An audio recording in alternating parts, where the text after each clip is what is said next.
The Bogosity podcast, early and ad-free. Become a subscriber at Patreon, Subscribestar, or Discord. Use the links at donate.bogosity.tv. Welcome to the Bogosity podcast for the week of August 18, 2024. The podcast that's not a number, it is a free man.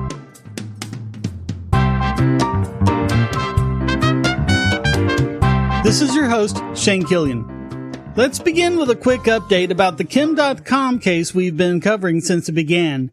After 12 years, New Zealand has signed an extradition order requiring him to be extradited to the United States, even though he's never been there and never did any business there. He's being sent to face criminal charges for creating Megauploaded, described as a file-sharing site, but is really the first cloud service, identical in function to Dropbox. They claim that his service criminally facilitated the sharing of movies and other copyrighted content online, costing film studios and record companies over $500 million by enabling users to share pirated content, even though there's no such thing as secondary criminal copyright infringement. Dotcom said on X, "It all started because I became a large donor to WikiLeaks after Julian revealed U.S. war crimes with the collateral murder video. And the moment I got out on bail, I created Mega and sent the first 100,000 I made to WikiLeaks. I would do it all over again. Fuck the criminal U.S. government." Trump and I have one thing in common. We have both been persecuted by Joe Biden's corrupt DOJ puppets. In my case, Biden appointed his personal lawyer as a DOJ prosecutor to bring a novel criminal copyright case against me for his Hollywood films. He also tweeted a vague and ominous, "Don't worry, I have a plan." We'll have to wait and see what he's talking about. And now let's defalcate the news of the bogus. If you're wondering if any hackers have stolen your data, I'll just go ahead and tell you, they have. Almost certainly if you live in the Western world.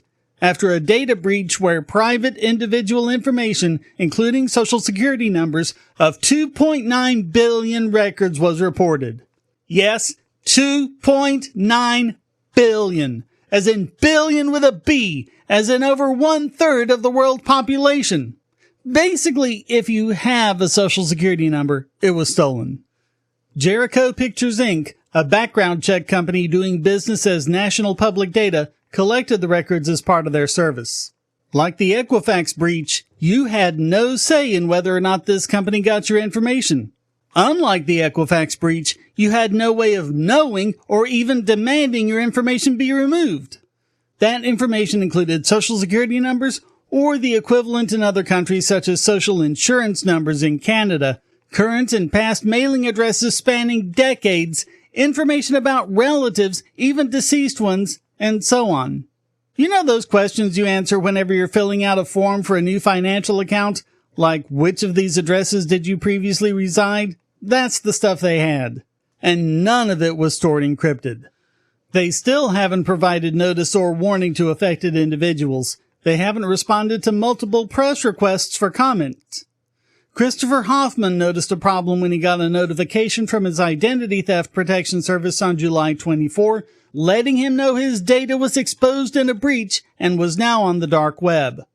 He's suing National Public Data of negligence, unjust enrichment, and breaches of fiduciary duty and third-party beneficiary contract.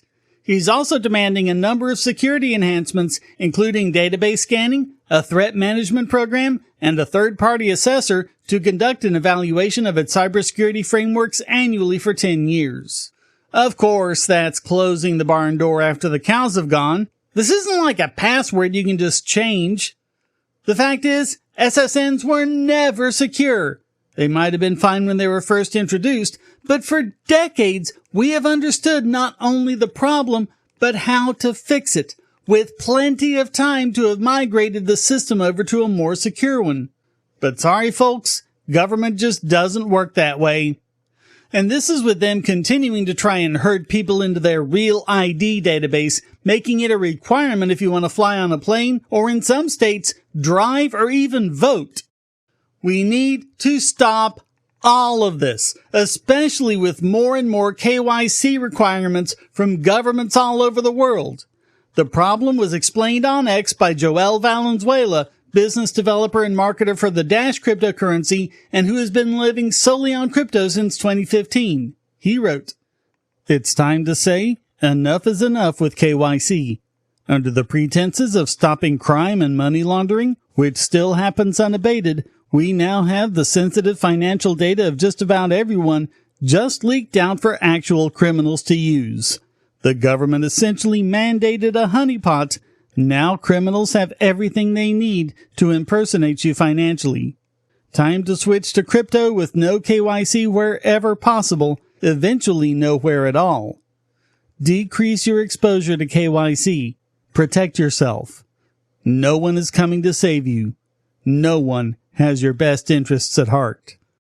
Hard words, but ones we'll have to heed more and more if we want to be safe. He gives several links to various solutions. Be safe out there. If you're looking for a way to support this channel, but you don't have any spare cash and you can't stand ads, you can do so by generating your own cryptocurrency. Use the links at the bottom of the description to follow the link to Odyssey.com to listen to the podcast and see all of my YouTube videos as well. Just watching videos will produce cryptocurrency for the creator and yourself. And since Odyssey is always monetized and never censored, you'll have no problem seeing all the videos from your favorite creators. You can also use the library credits you create at Odyssey to tip creators and even purchase paid content. Earn library credits through various rewards, including daily view rewards and the number of shares and invites. And you can interact with creators in all sorts of ways, including like and dislike, comment, boost a post by supporting it, repost it, and share to other sites, all while earning crypto for the creator. Easily monetize yourself and your favorite creators using cryptocurrency without advertising. Use the link below to visit this channel on Odyssey.com and see many of your other favorites there as well.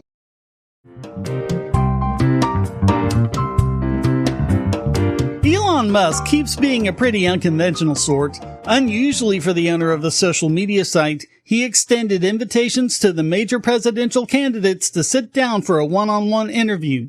Although Harris hasn't responded yet, he did sit down with Trump. And the left absolutely hates him for it, to the extent that the EU actually demanded censorship. EU Internal Marketing Commissioner Thierry Breton sent a letter to Elon and ex-CEO Linda Yaccarino with basically a mobster's demand. He tweeted, "With great audience comes greater responsibility. As there is a risk of amplification of potentially harmful content in EU in connection with events with major audience around the world, I sent this letter to Elon Musk." He threatened X Corp with penalties and even restrictions on doing business in the EU. Quote, "We are monitoring the potential risks in the EU associated with the dissemination of content that may incite violence, hate, and racism in conjunction with major political or societal events around the world, including debates and interviews in the context of elections." Which apparently means censoring one half of the political discussion and silencing the leading candidate. Quote, "This is in line with what has already been done in the recent past, for example, in relation to the repercussions and amplifications of terrorist content or content that incites violence, hate, and racism in the EU, such as in the context of the recent riots in the United Kingdom." Yaccarino called it, quote, "An unprecedented attempt to stretch a law intended to apply in Europe to political activities in the U.S. It also belittles European citizens, implying that they are incapable of listening to a conversation and reaching their own opinions." Stephen Chung, communications director for the Trump campaign, said, quote, "The European Union should mind their own business instead of trying to meddle in the U.S. presidential election. Only in Joe Biden and Kamala Harris's America can an undemocratic foreign organization feel emboldened enough to tell this country what to do. Let us be very clear. The European Union is an enemy of free speech and has no authority of any kind to dictate how we campaign." Journalist Michael Schellenberger responded, You're not only a tyrant, you're an embarrassment to the European Commission. Its president, Ursula von der Leyen, has rebuked you publicly. She should fire you. If you have any self-respect, Thierry Breton, you should resign your post immediately. As for me, I just tell him to look at the major event that happened on December 16, 1773 to see how much we care what Europeans think. Of course, we've also got The Guardian's Bruce Daisley, who posted an article titled, "As an ex-Twitter boss, I have a way to grab Elon's attention. If he keeps stirring unrest, get an arrest warrant." Yes, that's the headline. Oh yeah, you'll grab his attention, just not in the way you're thinking there, sunshine.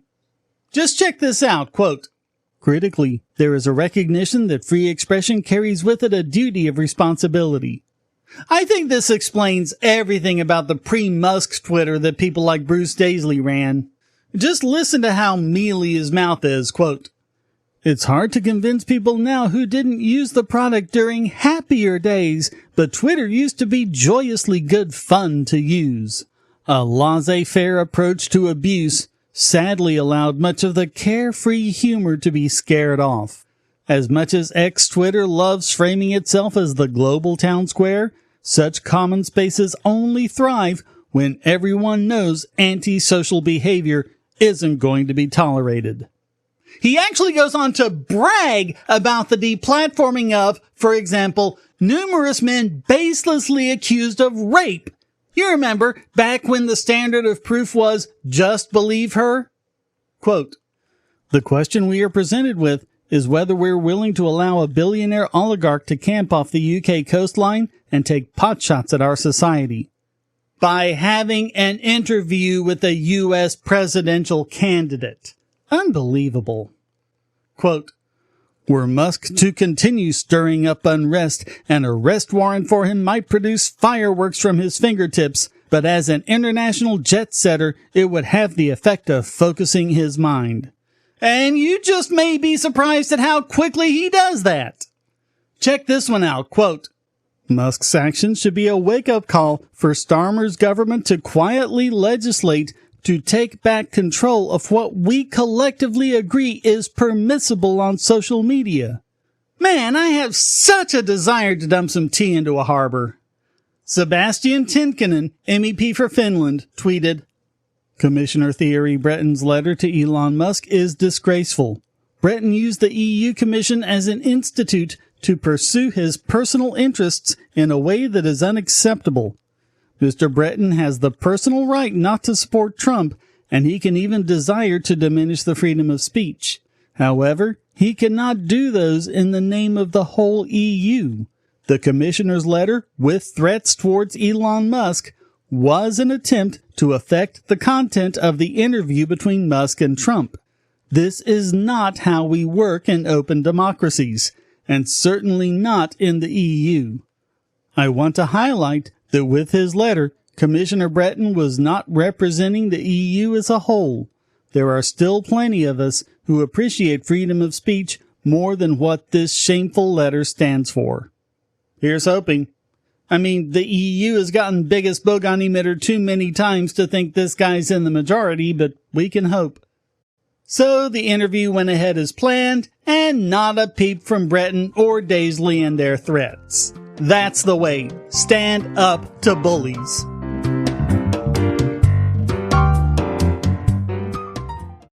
If you're on the Wi-Fi in a coffee shop or hotel, anyone on that network can get your traffic. Do you really trust all of those strangers? For that matter, do you really trust your ISP? A VPN can protect you from prying eyes, disguise your location, and even foil government censors. It's essential in this day and age, so go to vpn.bogosity.tv and you'll be taken to BoxPN. Starting at just $2.99 a month, you can get unlimited high-speed connections to VPN servers all over the world, and they don't log connections, so your privacy is assured. Traveling abroad, just VPN home, and don't worry about what those other governments are doing. Back at home, stop your ISP from traffic shaping and messing with the quality internet access you're paying good money for. You can connect from multiple machines at once, including your smartphone or tablet, and it supports all the secure standards, including OpenVPN and SSTP. Bypass censors and surveillance with your own secure VPN connection. Go to vpn.bogosity.tv.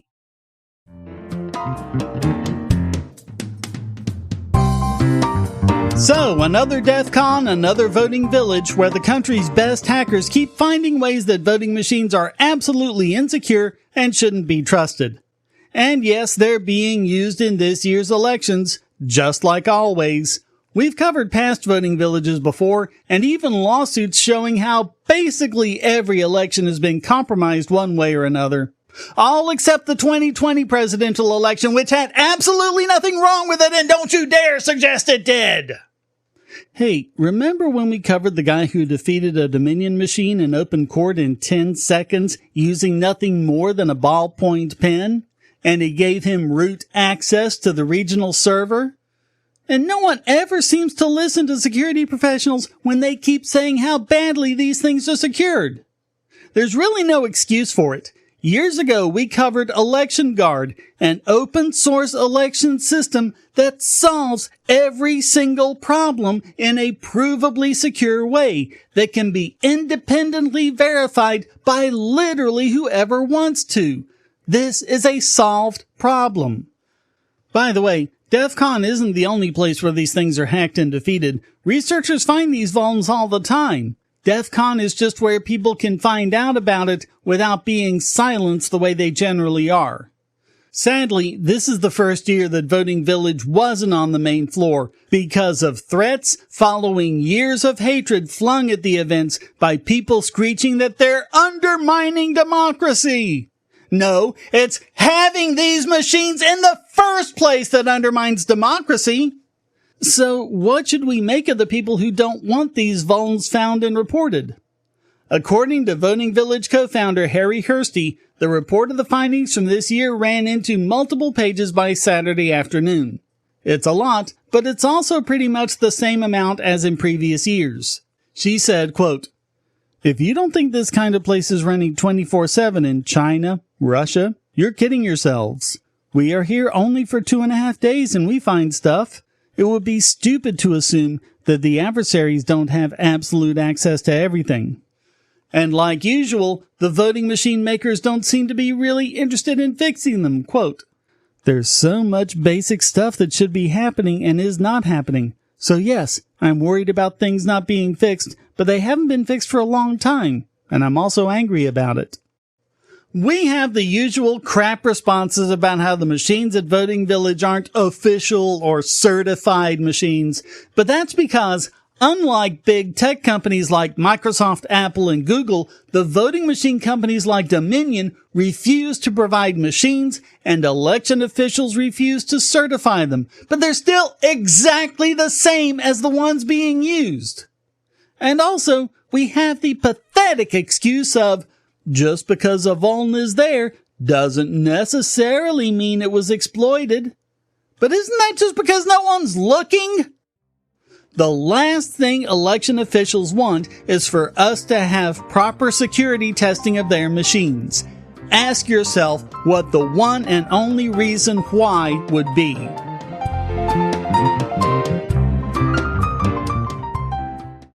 Do you have children, or nieces or nephews? Are you homeschooling, or just want to counter some of the socialist indoctrination most children get in school? If so, go to bogosity.tv/TuttleTwins, and you'll be taken to a website where you can get some great books for elementary-aged children. The Tuttle Twins books are books about liberty and free market economics that include children's versions of Bastiat's The Law, Leonard Read's I, Pencil, and Hayek's The Road to Serfdom, as well as books about the Federal Reserve and how regulations protect business cronies. They'll learn about the harm caused by eminent domain, or regulations passed in the name of safety, and fundamental concepts of liberty. And as you can see from the sample pages on the website, they're all easy to read and nicely illustrated. They're just $9.99 a piece, or get a special discount as well as free bonuses when you purchase all 5. You can even buy in bulk to donate to schools and local libraries. So get the Tuttle Twins books at bogosity.tv/TuttleTwins.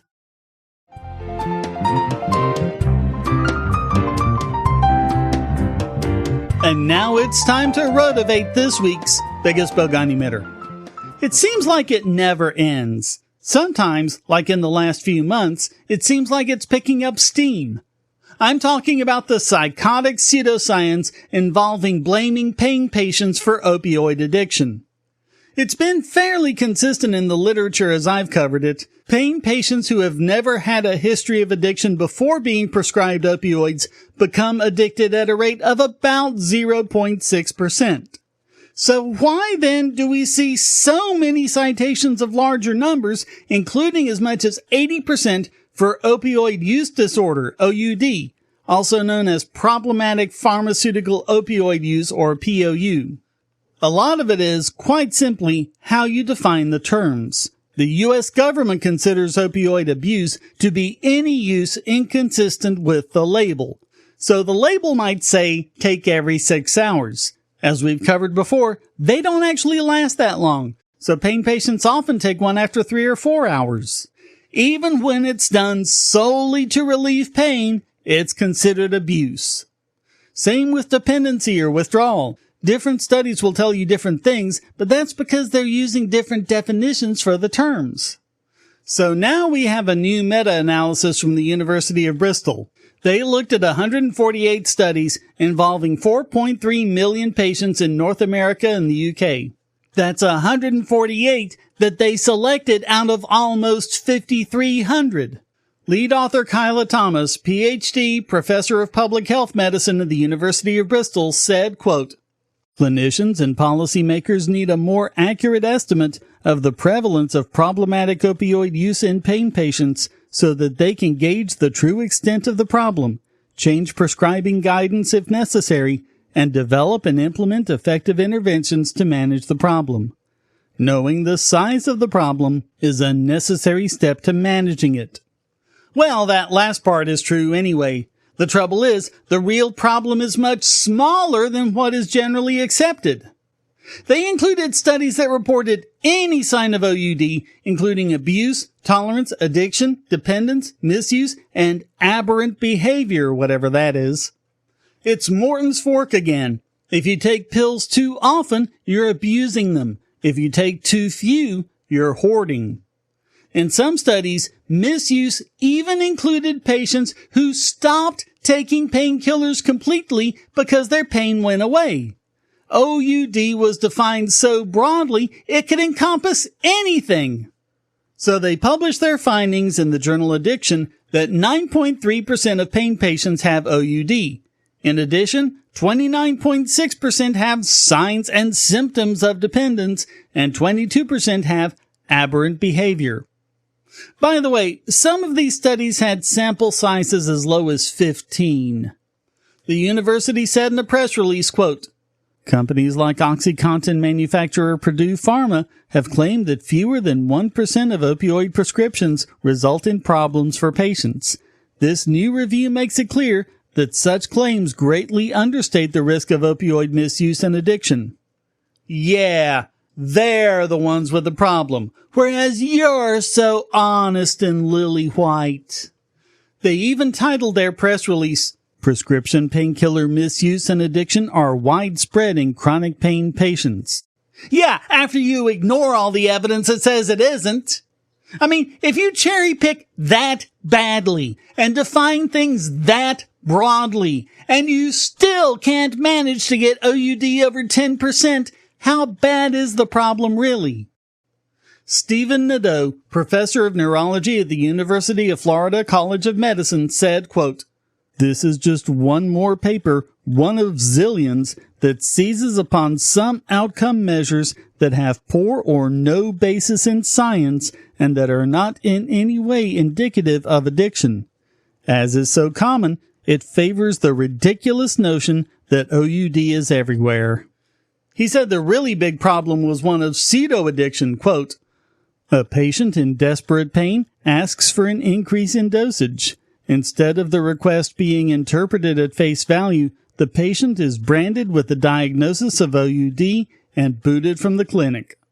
And so this is going to be yet another trigger for additional restrictions, lawsuits, and oppression of pain patients, continuing the blatant misinformation that's being fed into medical schools. It's pretty clear that these people will not rest until all opioids are taken off the market and pain patients are all in misery or dead. Note that the very last sentence in the press release is the ever-popular quote, "Due to the high heterogeneity of the studies, these findings should be interpreted with caution." Gee, you don't say. So all of that makes the University of Bristol this week's biggest Bogon emitter.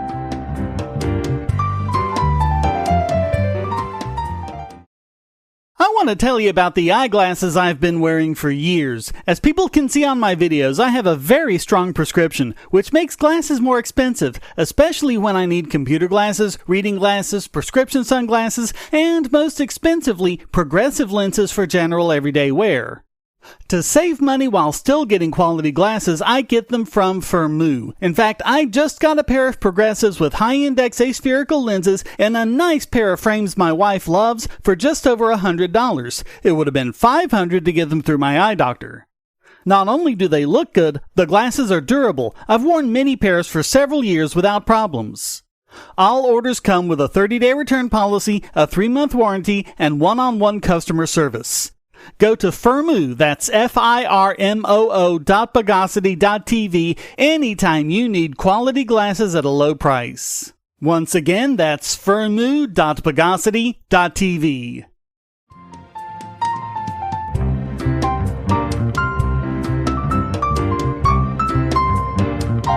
And now let's follow-lize this week's Idiot Extraordinaire.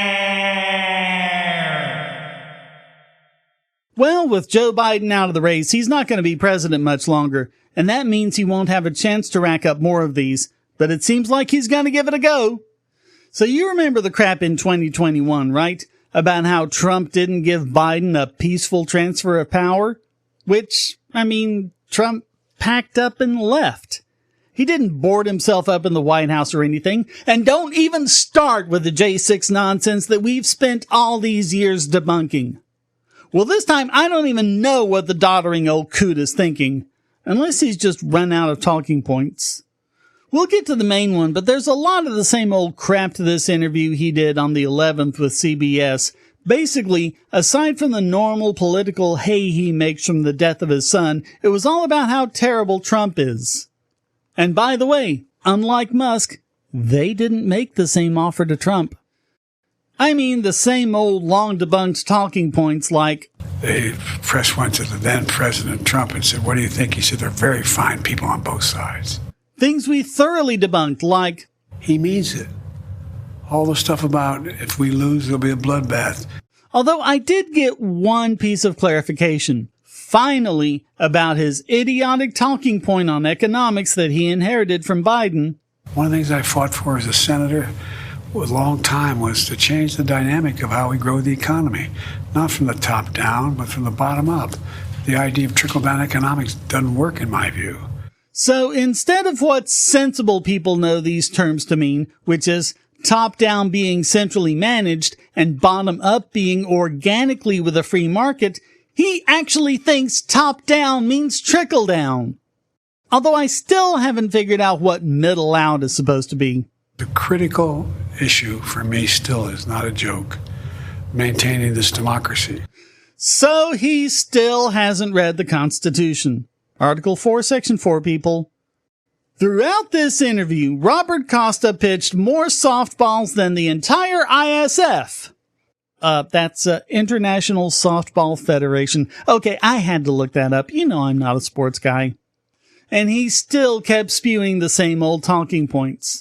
Look, I had a really, really bad day in that debate because I was sick. But I have no serious problem. Oh, shut up. You were mumbling and fumbling your way through this entire interview, and that was after they'd finished editing it. This was as good as they could make you look. Okay, let's get to the main one, the one that really gets him idiot extraordinaire. Are you confident that there will be a peaceful transfer of power in January 2025. If Trump wins, no, I'm not confident at all. I mean, if Trump loses, I'm not confident at all. Even though, in that eventuality, the transfer of power would be from Biden to Harris. So how would a transfer of power even be an issue? Unless he meant what he said the first time and said if Trump wins and Biden was the one who wasn't going to be peaceful. This is another case of stultus ipse loquitur. The idiot speaks for himself. So I don't think I have to do anything else to justify naming Joe Biden this week's Idiot Extraordinaire.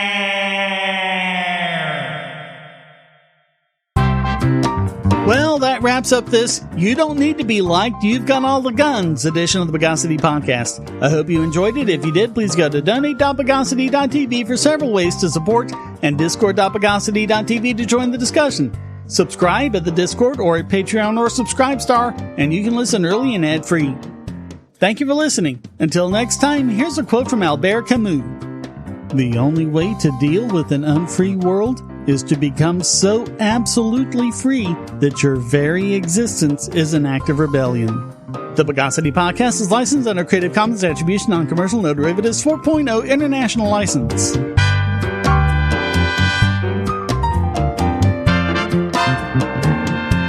Bogosity.